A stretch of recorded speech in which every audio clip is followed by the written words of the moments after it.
Maupay na adlaw mga sangkay! For today's vlog, isha-share ko lang sa inyo ang mga kaganapan ngayong araw. At wala na naman nga kaming paluto mga sangkay. Bumili naman na kayo para naman mabisi ako. At dahil nga hindi naman tayo masyadong busy today, kaya ayan, pumunta lang muna tayo dun sa school ni ate dahil siya ay may inutos sa akin. At dahil mabait tayong sister, kaya ayan, susunod tayo sa ating mga ate ha. Huwag natin silang susuwayin.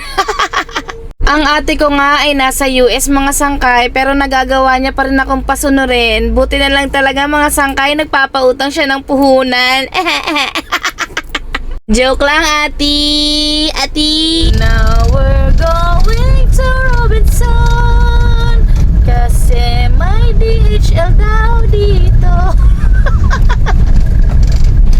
Pangatlong stop na nga namin ito mga sangkay ng asawa ko dahil nga ang hirap-hirap hanapin ng DHL lalo na kapag hindi mo naman talaga gawain magpadala. Paano ba naman kasi mga sangkay, naabutan kami ng lunch break doon sa may malapit sa amin at yung FedEx naman na napuntahan namin mga sangkay, it's a prank lang dahil pangalan lang nila nandoon pero iba ang tinda.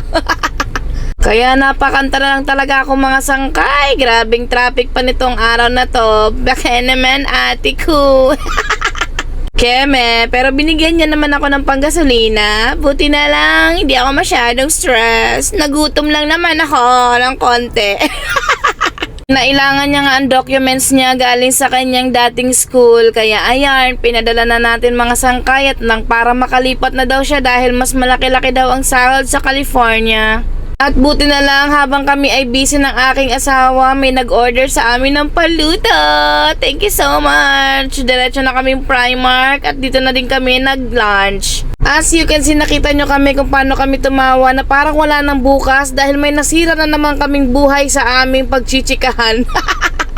At pagkatapos nga naming mamili mga sangkay, sinundo na nga namin ang aming mga junakis na aming iniwan lang muna sa kanilang lolo at lola. Bigla na naman nag-brown out si Layeko too. Pero sorry to say, wala kayong mapapaiyak na mga bata ngayon dito. Dahil ayan, ang sasarap ng tulog nila. Available yan sa aking TikTok mga sangkay. I-click nyo lang ang aking yellow basket, mag-check out na.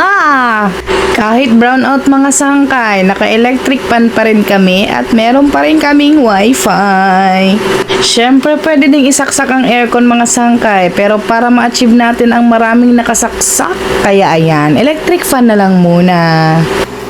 At kinagabihan nga mga sangkay, nag-TikTok na lang ako at nag-threadmill. I-follow nyo na ako sa TikTok, may dance ako doon. Please support our small business. Maraming salamat po. Yun lang. Bye!